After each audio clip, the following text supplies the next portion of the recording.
शेतीला फाटा देत नांदेडच्या एका तरुणाने स्ट्रॉबेरीचं उत्पादन घेतलंय। असं कोण म्हणतंय की स्ट्रॉबेरी फक्त हिमालयात, हिमाचल प्रदेशमध्ये आणि थंड हवेचं ठिकाण असलेल्या महाबळेश्वरमध्येच पिकवली जाते?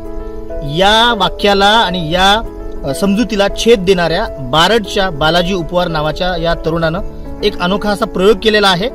ज्या भागात केळी, हळद आणि इतर नगदी पिके घेतली जातात, पारंपरिक पिके घेतली जातात, अशा भागामध्ये नांदेड जिल्ह्याच्या नांदेड शहरापासून जवळच असलेल्या बारड या गावामध्ये बालाजी उपवार नावाच्या ॲग्रिकल्चर शिक्षण घेतलेल्या तरुणाने अनोखा प्रयोग केलेला आहे। आणि माझ्या हातात तुम्ही बघू शकता हे स्ट्रॉबेरीज आहेत आणि याला प्रचंड मागणी आहे आणि हा वेगळा प्रयोग केलेले बालाजी उपवार आपल्यासोबत आहेत।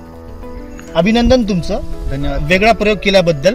आणि काय सांगाल, तुम्हाला हा प्रयोग करण्याची इच्छा कशी झाली आणि तुम्हाला कसं सुचलंय? सर्वप्रथम माझा मी परिचय करून देतो। माझं नाव बालाजी मारुती उपवार, राहणार बारड, तालुका मुदखेड, जिल्हा नांदेड। माझं शिक्षण ॲग्री डिप्लोमा झालेलं आहे। मला एकूण शेती 7 एकर आहे बारड या ठिकाणी। पहिलं मी हळद, केळी, ऊस असे पीक घेत होतो। आता नवीन काहीच करण्यासाठी मी हे केलं आणि स्ट्रॉबेरीची जूनमध्ये मी प्लॅन केला की काहीतरी वेगळं लागवड करायची आणि हे आपण सक्सेस करून दाखवायची।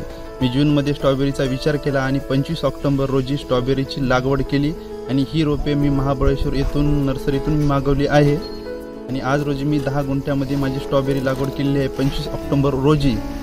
आणि आज रोजी ही स्ट्रॉबेरी तोडायला आलेली आहे। ही स्ट्रॉबेरी पूर्णतः सेंद्रिय ऑर्गॅनिक आहे। स्ट्रॉबेरीसाठी पहिल्यांदा आपण गांडूळ खत हे टाकलेलं आहे बेडवर आणि दशपर्णी अर्क फवारणीसाठी वापरतो, जीवामृत वापरतो। आता सध्याच्याला आपण पिकाला गावरान अंडी, ताक, गोमूत्र यासारखे आपण नवीन नवीन प्रयोग करून फवारणी करत आहोत आणि त्याचे पण रिझल्ट आहेत आणि ते यशस्वी पण स्ट्रॉबेरी आपण करून दाखवलेली आहे। आज रोजी स्ट्रॉबेरी आमची ही शेतातून थेट विक्री होते।